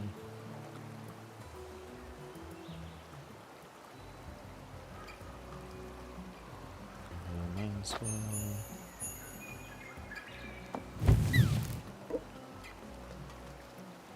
Just look one of the basic effects. Oh, which one? 4 greens. I totally forgot about them. I keep doing that. I'm so focused on like cards in the row and like what I'm putting in my city and what's in my hand, I forget about that stuff Oh, up yeah. there because it's like not on the screen. It's not like on the physical board game table where you're just kind of like, it's always like, it's a giant cardboard thing and it's got those big tokens and stuff. But yeah, if you know what you're doing, you just hover over, keep checking. But those are pretty basic. It's just forgetting that they're there. It's a thing. Oh, I get it down to my city. Oh, I see. A harvest festival is happening in Rob's gaming village. Come and hang out over here. Except for fools. We don't need any more of those.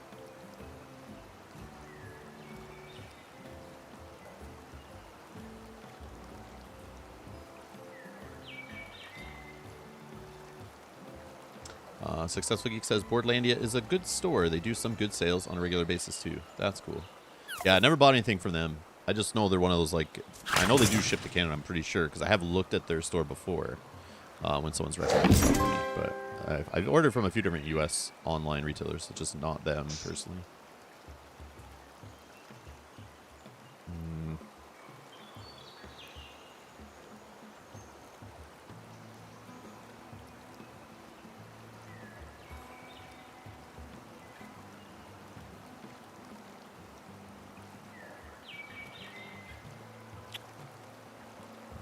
See what I do.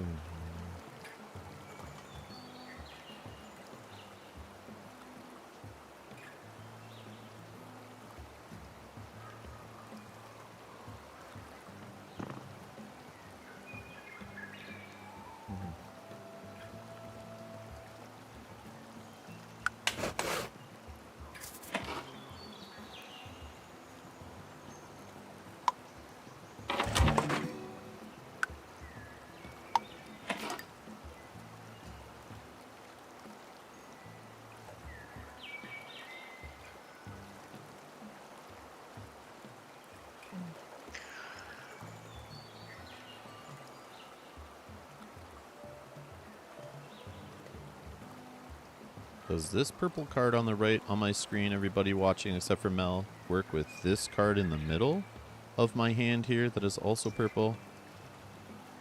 In the top right of this one, with this one in the middle? I feel like I don't remember this, but that seems pretty cool.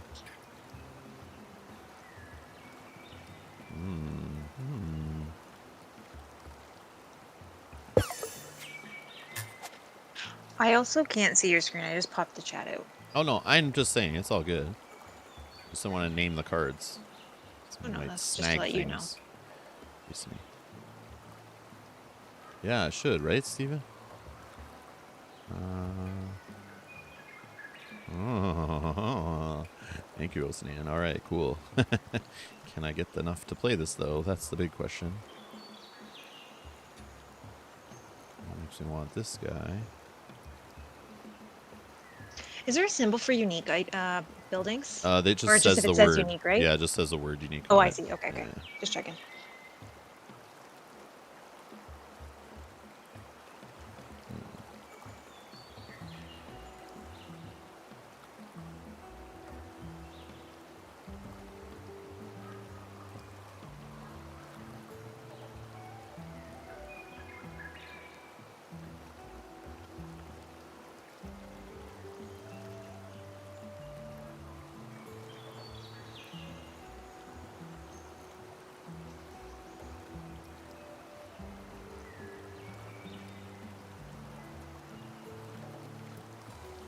Okay, I see.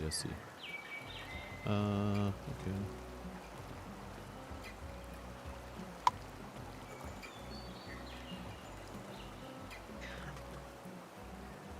Oh, I guess the orange dot above the buildings and critters may symbolize their unique. Yes, that is right.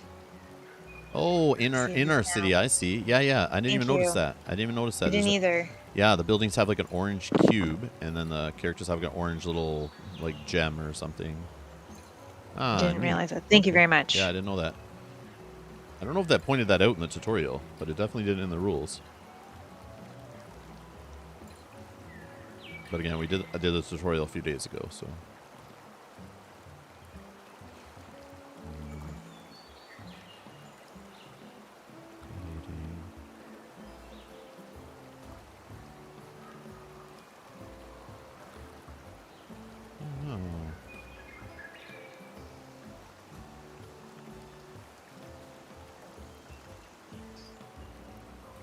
play this.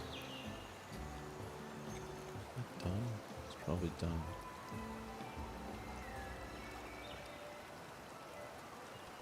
This.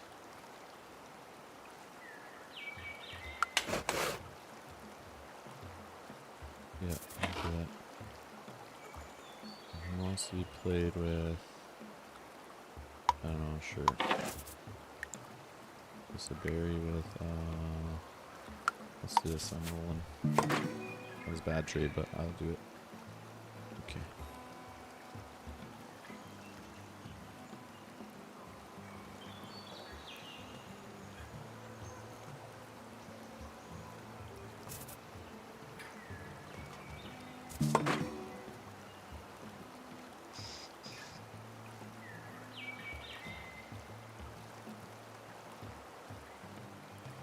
Happens when I go to the next season. Do production, gain 2 workers. Okay, not draw cards. So it'd be okay to draw cards. Yeah, okay. Yeah, let's play this guy who doesn't take up space in my city. I'll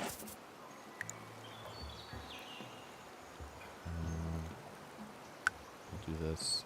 Oh, it's weird, but work. Yeah. Oh, what the heck? Now you show up after I did the other thing out of order. Ah, okay, whatever.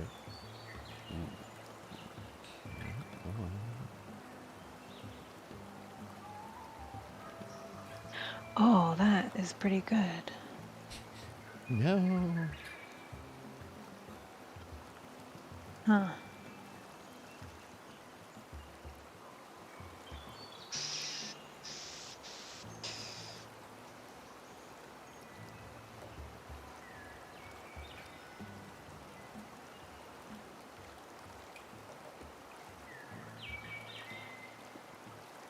If you play a critter and then later play the building, can you combine them later or no? Sorry, say that again?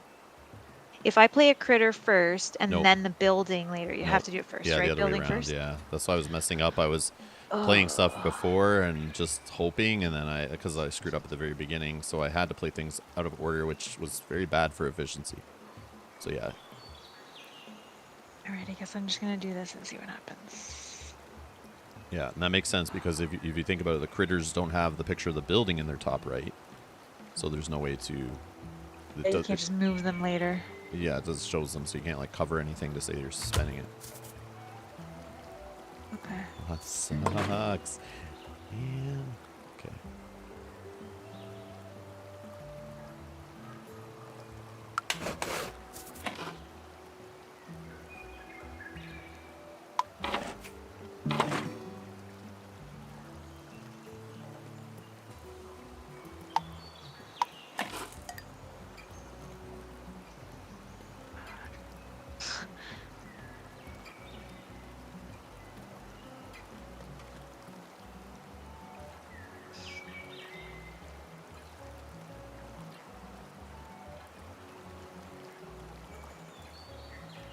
Cool. Let me play one more card in my little area. Uh-oh. I think I need to move on and see what happens first. Yeah. I'm preparing for autumn. Okay. Yes.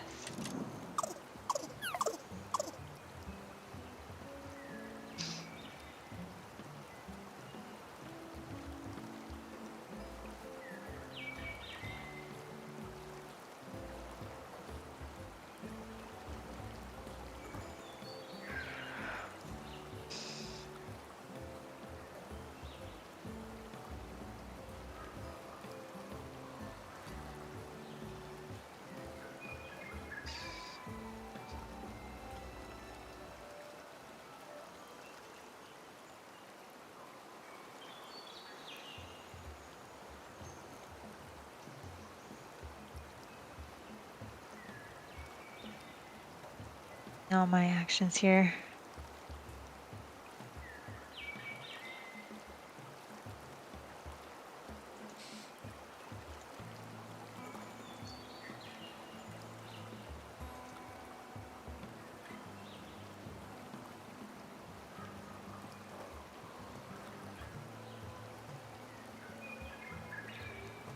Yeah, I do like that. I just noticed that the whole red little bracket number on purple cards let you know like how many victory points you can earn right now. So it's like kind of just a quick reference to understand without having to look through everything. That's nice.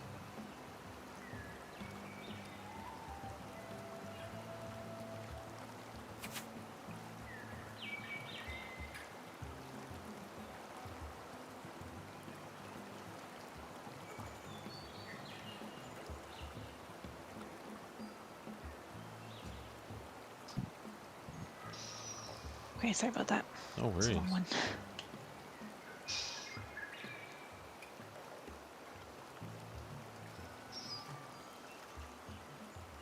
Yeah, I think.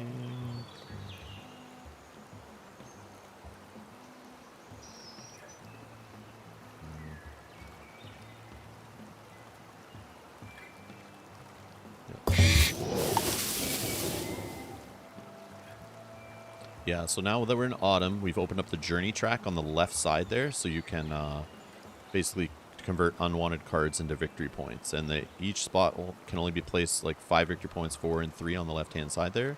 Can only be taken by one player. Once they're gone, they're gone. So it's a cool way at the end of the game, if you just have a bunch of junk in your hand, you can still put a worker there and get some victory points if like combos aren't coming together for you. And the 2 victory point spot is open for as many workers as people want. So it's just there's always something to do for victory points at the end of the game kind of idea. Okay. Choose a production card to activate. Does it matter?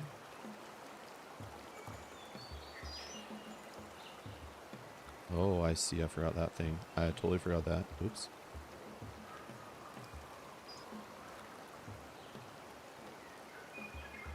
Oh, nice. Can I do them in order? Are they all... So let's see. Let's just put it in here. We're going to do... Let's do this. Okay.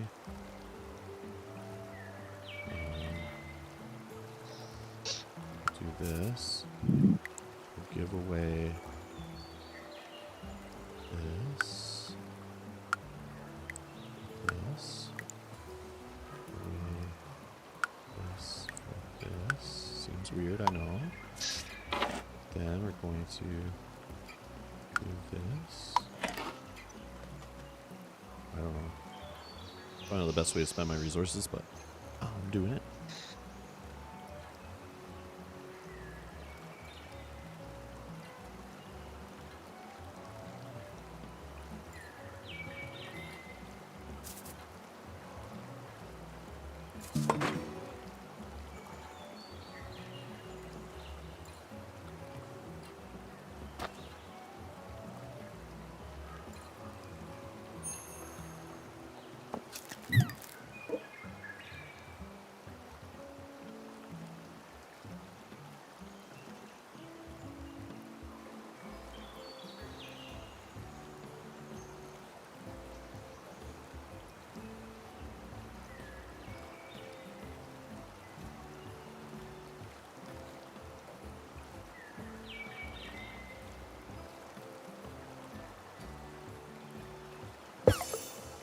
Whoa.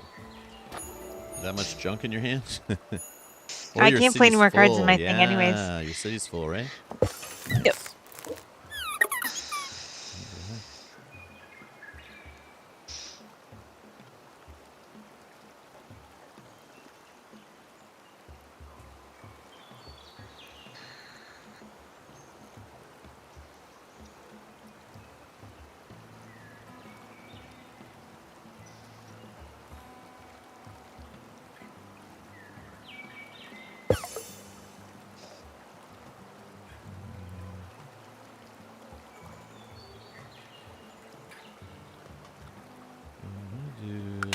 No.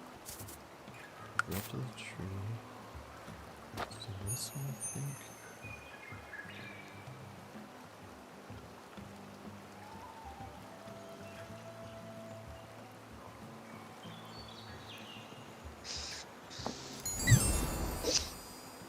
Oh Choose any number of cards to draw. Any not drawn will be worth. Oh, it puts them from the common. I see. I see. No, let's just keep them.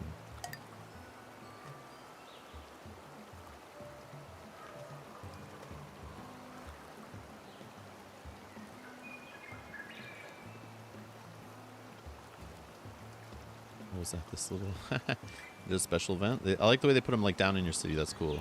Because in the board game, you just like pull them down and like leave them beside you. But it's cool. They're actually little guys sitting there.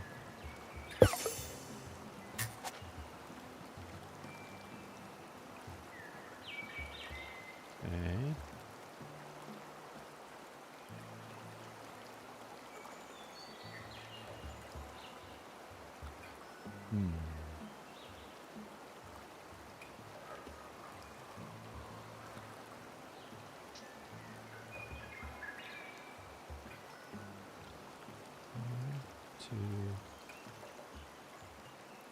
One user shy or something. Okay, let's go here. Let's check. Let's check.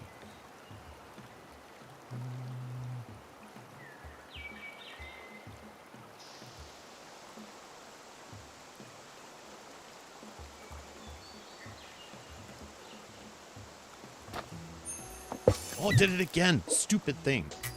Ah, that's so annoying. Exact same That's not spot. good. So frustrating. I need an undo button. This is horrible. Drives me nuts.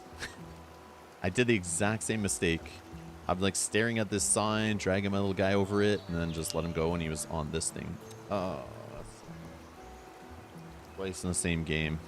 My God. I was even trying to be careful, too. That's so funny. I was even trying to be so careful. Serenity now. Serenity now. Oh.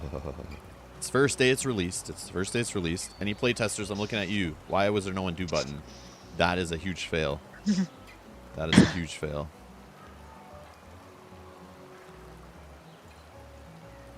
Yeah, especially before the next person takes their turn. Yeah, it just has to be like a 5 They haven't done second. It just anything. pops on the screen and goes undo, and it counts down like 5, 4, 3, 2, 1 in the bottom corner or something.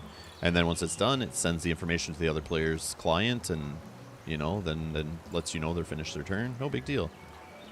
I think that's more elegant than probably the confirm button every time you go to place your worker. That's annoying, but like one or the other is fine. But I prefer the undo button, just temporary. So if the player realizes quickly they made the mistake, they undo it.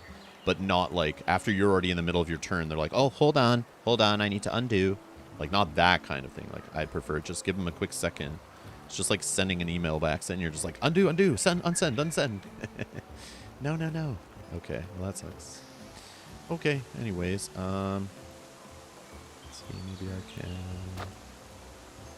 Let's try it again. Careful. It's the quit wiggling porcupine hedgehog guy. Get on there. Yeah, see, I just need to hang him like way low. Yeah, we're good. Okay. So let's get rid of this guy.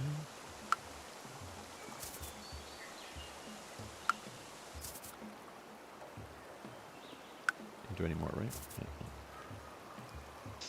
So maybe I'll do that one. Let's do this one.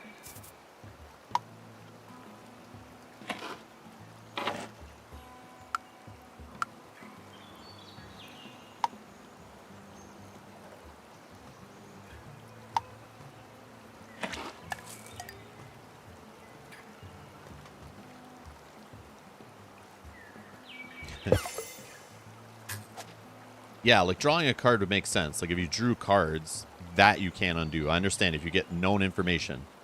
But like if I accidentally place it on gaining a single berry, obviously I didn't learn anything different. It was an accident. I want to undo it. That I understand. That is like, that goes without saying, of course. But yeah, good point. In those cases, they should have, on the card draw ones then, maybe they should have just a quick confirm, like confirm, draw cards, take a resident or whatever, and then you go, yep. But you can turn that off in the options if you want. Like if you want to turn off confirms, because they get annoying sometimes if you know what you're doing and you're not sloppy like I am, that is should be just a configurable thing. But yeah, okay, just something I noticed. It's all good. Definitely not like the game's unplayable. It's just like definitely a thing that should be there. Okay, let's go. this one. Do this.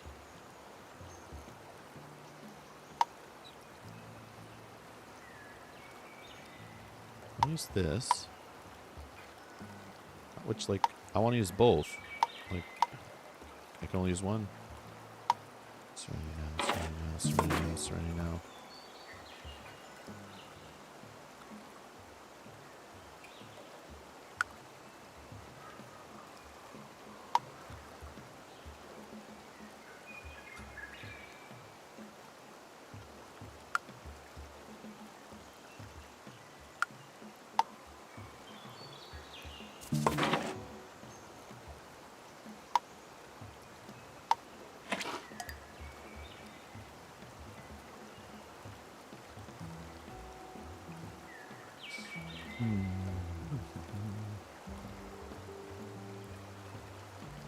It's crushing me currently with 43 points. I only have 37. Just waiting for her to run out of things to do so I can just play the game for an hour without her playing and getting annoyed how long I'm taking. But she'll just probably leave and I'm not go getting make annoyed. dinner. No, I'm not getting annoyed at all. No, you're not done yet, right? You still have stuff to do. You know the way you can finish this game and just kind of sit there and wait for everyone else? I'm going to be done soon, yes. Yeah. I'm hoping. Then I have like a score I need to try to like get to. I'm just kidding. All right, let's do. Hopefully you don't have enough workers to do that.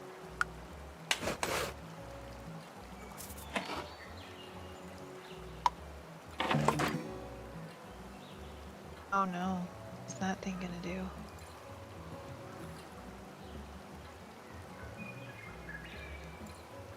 Oh.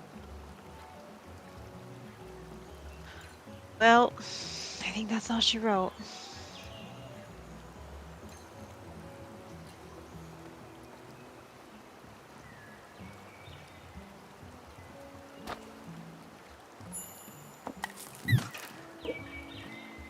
Oh, I see I have a pass button lit up here. Okay, no. Don't click that by accident, Rob. Oh, don't you do that. Guess I can put 2 more cards down. So... Can't get up to this one. Got 2 spots. I could do this. It's worth victory points. Yeah, I'll just do it quick. I'll just play this.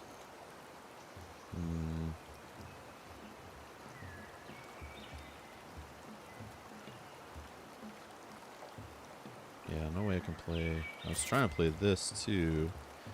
I just didn't get enough resources. I have too many berries that I thought I could convert, but I definitely messed up. But it's okay. So let's just play this one. Firm this. I want to replace this with this. Okay, I want to get this. We get enough? No. Okay, whatever. We can just play this guy.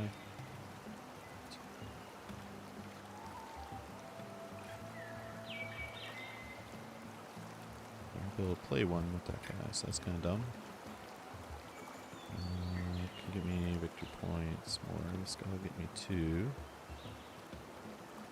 Yeah, definitely not the most efficient game, but it definitely would have worked out a bit better. No, I think you're gonna beat me though. But I still 2 workers like I dumped and literally got me a berry. Like that's the biggest waste of a thing. So I can't afford this big 5-pointer in my hand that I wanted to play because I like definitely was shorted and I didn't combo off locations like I should have.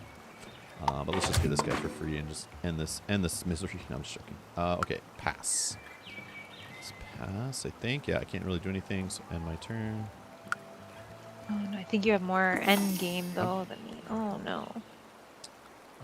So it says victory first. Rob's game until 50 points. Yay! Doesn't it not count my end game, or that's included in I think that? it did automatically, no? Oh, I thought I had 6 more from the other guy, but that's Maybe okay. it's always adding it. Maybe it's always counting that and then taking it away. I never noticed. I wasn't paying attention to that either, but... Oh, I mean, this was close though. Yeah, okay.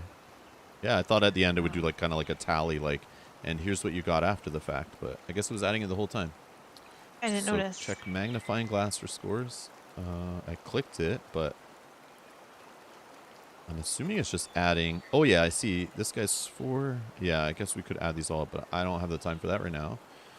But we have a stream coming up after this one, so I have 12-ish minutes. I guess we could, but we will. I mean, if you guys It's all want, good, I think. anyone at home Yeah, wants to okay. pause and look, but in the video. Oh, right here, maybe. I We didn't just, realize it was counting it as it was going. yeah, I thought you'd be able to hover over maybe, but I guess you could just go look at your town and kind of add them up. But that's fine. GG, GG. Good game, yeah, that was a close one. I like keeping it updated. I think that's the right way to do it. If it's constantly adding to the victory points, I'm just used to the board game where at the very end it's like, okay, let's count everything and like kind of add in those purples, like check your purple cards for what they got you and stuff. But I mean, I'm fine that it's doing it live, but you'd think it would just do it at the very end like the board game kind of does and do it automated. But I mean, it's fine. That's what I thought, to know that, like, oh, maybe I still have a chance if you don't have as many purple cards or something. Yeah, true. True. But yeah. That's Very Everdell well done. Digital.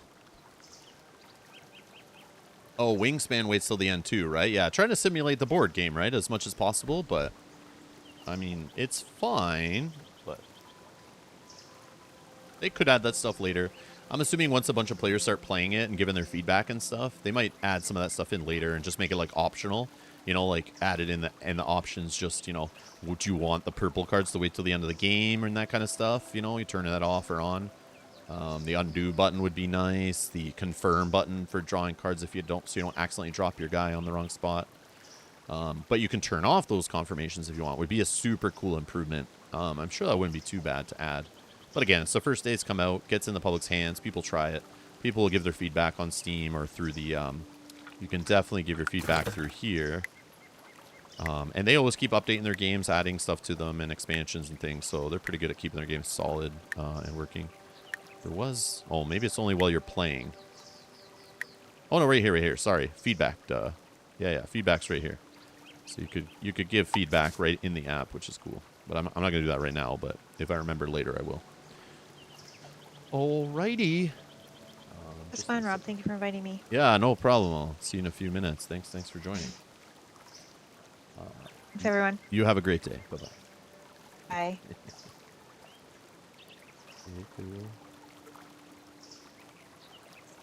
Yeah. All right, so that was that was Everdell, the digital edition. Again, I was playing on Steam on PC. It's available on Steam, iOS, Android, and eventually later this summer on Nintendo Switch. It's published by Direwolf Digital. Again, full disclosure, who gave us the 2 codes to play with today. But yeah, other than those couple things I mentioned, super solid, great sound effects, nice interface. Everything's pretty much there. Playing online, playing offline. Again, I want to highlight something cool that's not in the board game is the whole little challenges here that you can play single player. It has a full animated tutorial we didn't go through that goes through steps of it. Oh, it does know that I finished it. Okay. Yeah, it reminds you after you finish the tutorial that, hey, there's challenges that are exclusive to Everdell Digital. Go play them. And here they are. So there's some challenges here. Bake Off, Commoner Uprising, Spring into Action, Guest List, Carnival, Bed and Breakfast, Job Swap, Out for Delivery, Frontiers, An Eventful Afternoon. So it looks like you can do one of the challenges, then unlock the next challenge after you do it, which is neat. Again, they put these in Game of Thrones, the board game, digital edition too, and I really like them a lot. So it's just something else you can play solo if no one's around online to play with, or local, because you can do pass and play. But again, online, you can play with people online or make friends games, have passwords to just play with people. You can play with randoms, whatever it's on here. There's a global chat.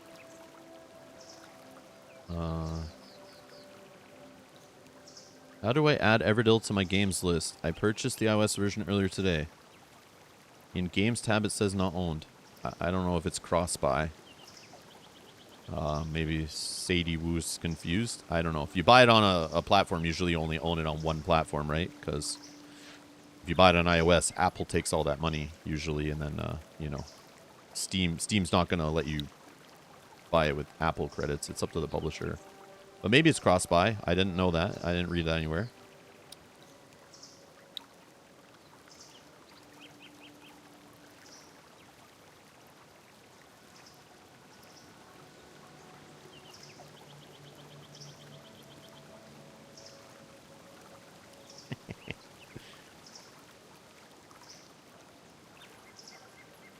Yeah, there. I'm in the chat, so you should see me in the global chat. Trolling. And it's gonna cause a riot in there. Everyone be like, yeah. Where's my undo button? Get the pitchforks, everybody. But yeah, you can just create a private game, public game, friend match. It's all there. All the stuff you expect in a digital board game app in today's day and age should be there. Let me check my score. How awesome is my score? Where do I rank? Let's see. Oh, man. I'm 85th in the world. I'm so good. Out of 88? That can't be right. How do I only have 102? What does this even mean? Okay, sure. Anyways. No, I didn't leave feedback. That was me just chatting with other players in the public chat. So I don't think the developers are in there reading that too, but maybe they are. I'm just being funny because that's not where you're supposed to leave your feedback. I was just doing that to be a troll. Anyways, thank you all for watching. That's it for this stream. We'll be back in like 2 hours, I think. 2.5 hours playing with Kyle. Some 3-player Massive Darkness 2 on the physical tabletop. Continuing our campaign through Heavenfall. So that should be pretty fun. And feel free to join us for that. And yeah, thanks all for watching. And I'll see you in the next one. Bye-bye.